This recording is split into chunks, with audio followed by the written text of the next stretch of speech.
بسم اللہ الرحمن الرحیم۔ محترم سامعین و ناظرین و ویورز، السلام علیکم ورحمۃ اللہ وبرکاتہ۔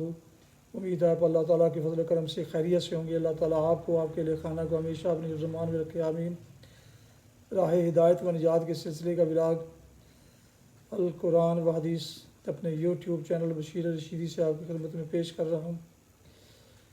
یہ روحانی اور قرآنی ولاگ جو سراسر باعث خیر، باعث برکت اور باعث ثواب ہے، روزانہ کی بنیاد پر میں اپنے یوٹیوب چینل بشیر رشیدی سے پیش کرتا ہوں، اللہ تعالیٰ کی رضا کے لیے۔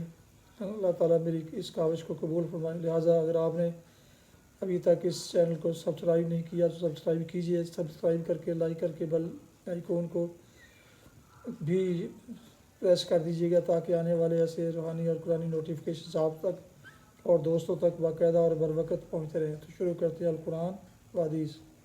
اعوذ باللہ من الشیطان الرجیم، بسم اللہ الرحمن الرحیم۔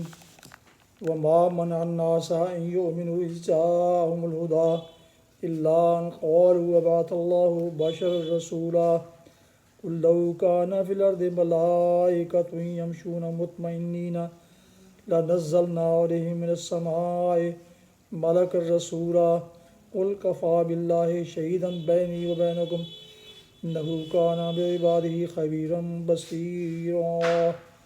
صدق اللہ العظیم۔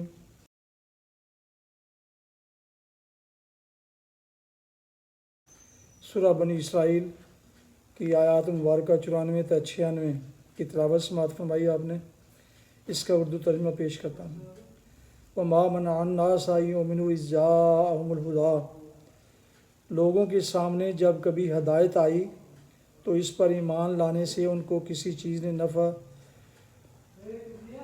نے نہیں روکا مگر ان کے اسی قول نے کہ کیا اللہ نے بشر کو پیغمبر بنا کر بھیج دیا۔ ان سے کہیے اگر زمین میں فرشتے اطمینان سے چل پھر رہے ہوتے تو ہم ضرور آسمان سے کسی فرشتے ہی کو ان کے لیے پیغمبر بنا کر بھیجتے۔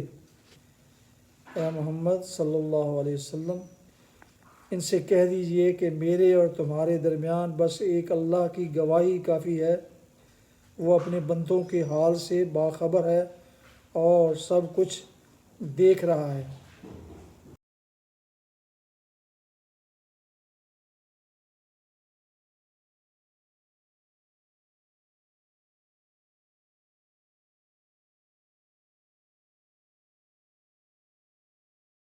تلاوت کی گئی آیات مبارکہ کی تفسیر۔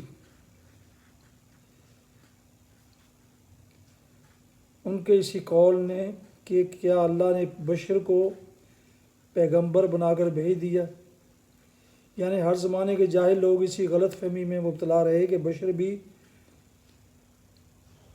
پیغمبر نہیں ہو سکتا۔ اسی لیے جب کوئی رسول آیا تو انہوں نے یہ دیکھ کر کہ کھاتا ہے، پیتا ہے، بیوی بچے رکھتا ہے، گوشت پوست کا بنا ہوا ہے، فیصلہ کر دیا کہ پیغمبر نہیں ہے کیونکہ بشر ہے۔ اور جب وہ گزر گیا تو ایک مدت کے بعد اس کے عقیدت مندوں میں ایسے لوگ پیدا ہونے شروع ہو گئے جو کہنے لگے کہ وہ بشر نہیں تھا کیونکہ پیغمبر تھا۔ چنانچہ کسی نے اس کو خدا بنایا، کسی نے اس کو خدا کا بیٹا کہا اور کسی نے کہا کہ خدا اس میں حلول کر گیا تھا۔ غرض بشریت اور پیغمبری کا ایک ذات میں جمع ہونا جاہلوں کے لیے ہمیشہ ایک معمہ ہی بنا رہا۔ ہم ضرور آسمان سے کسی فرشتے ہی کو ان کے لیے پیغمبر بنا کر بھیجتے۔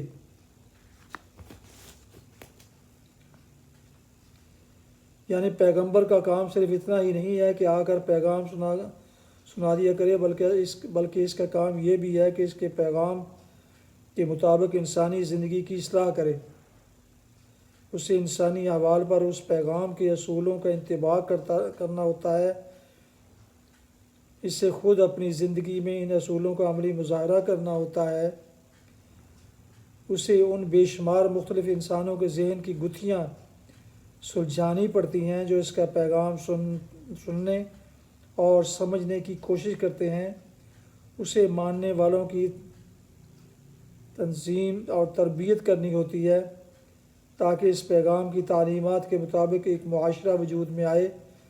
اسے انکار اور مخالفت و مزاحمت کرنے والوں کے مقابلے میں جد و جہد کرنی ہوتی ہے، تاکہ بگاڑ کی حمایت کرنے والی طاقتوں کو نیچا دکھایا جائے اور وہ اصلاح عمل میں آ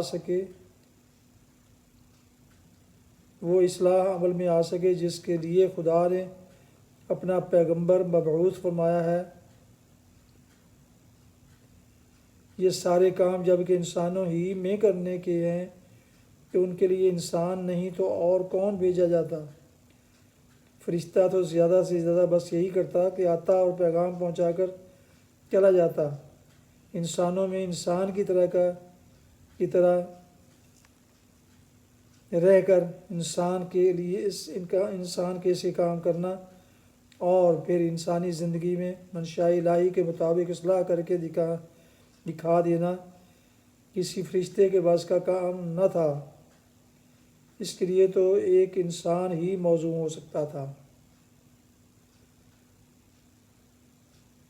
اللہ اپنے بندوں کے حال سے باخبر ہے اور سب کچھ دیکھ رہا ہے۔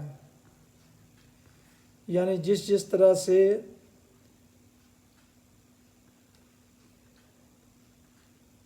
میں تمہیں سمجھا رہا ہوں اور تمہاری اصلاح حال کے لیے کوشش کر رہا ہوں، اسے بھی اللہ جانتا ہے، اور جو کچھ تم میری مخالفت میں کر رہے ہو اس کو بھی اللہ دیکھ رہا ہے۔ فیصلہ آخر کار اسی کو کرنا ہے، اسی لیے بس اسی کا جاننا اور دیکھنا کافی ہے۔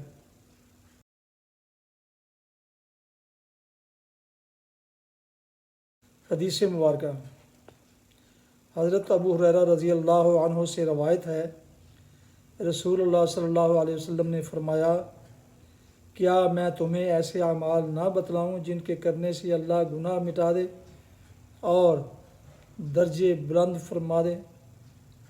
صحابہ رضی اللہ عنہم نے عرض کیا، ضرور، کیوں نہیں یا رسول اللہ؟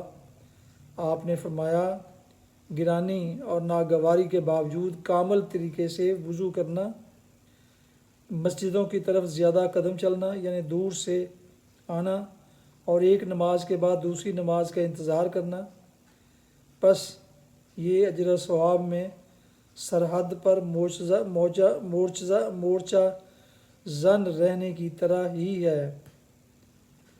صحیح مسلم کتاب الطہارہ حدیث نمبر 251۔ فوائد: رباط سرحد پر مورچہ زن رہ کر سرحدوں کی حفاظت کرنے کو کہتے ہیں، یعنی یہ جہاد کا مسلسل عمل ہے۔ اعمال صالحہ اور عبادت پر مواظبت یعنی ہمیشگی کو رباط کے ساتھ تشبیہ دی گئی ہے۔ مکارہ پر ناگواری اور مشقت کے باوجود مکمل وضو کرنے کا مطلب ہے، مثلا سخت سردی میں تمام اعضاء کا صحیح طریقے سے دھونا نہایت گراں ہوتا ہے، لیکن ایک مسلمان اللہ کی رضا کے لیے ایسا کرتا ہے، اس لیے اس کا اجر بھی بقدر مشقت زیادہ ہوگا۔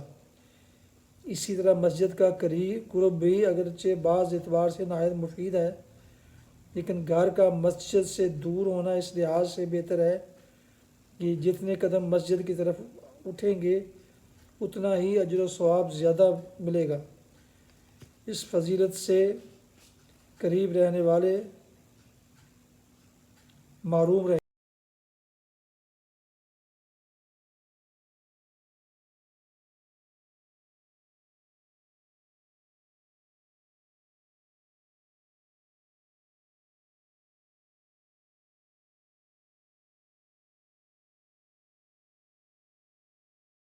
محترم ویورز، ابھی آپ سن رہے تھے اور دیکھ رہے تھے راہ ہدایت و نجات کے سلسلے کا ولاگ القرآن و حدیث، جس میں آج سورہ بنی اسرائیل کی آیات مبارکہ 94 تا 96 کی تلاوت، ترجمہ و تفسیر بیان کی گئی۔ اس کے علاوہ ایک حدیث مبارکہ بھی پیش کی گئی، اور یہ ولاگ جو روحانی اور قرآنی ہونے کے علاوہ سراسر باعث خیر، باعث ہدایت و باعث ثواب و نور ہدایت ہے انسانوں کے لیے۔ اسے میں نے اپنے یوٹیوب چینل بشیر رشیدی سے پیش کیا۔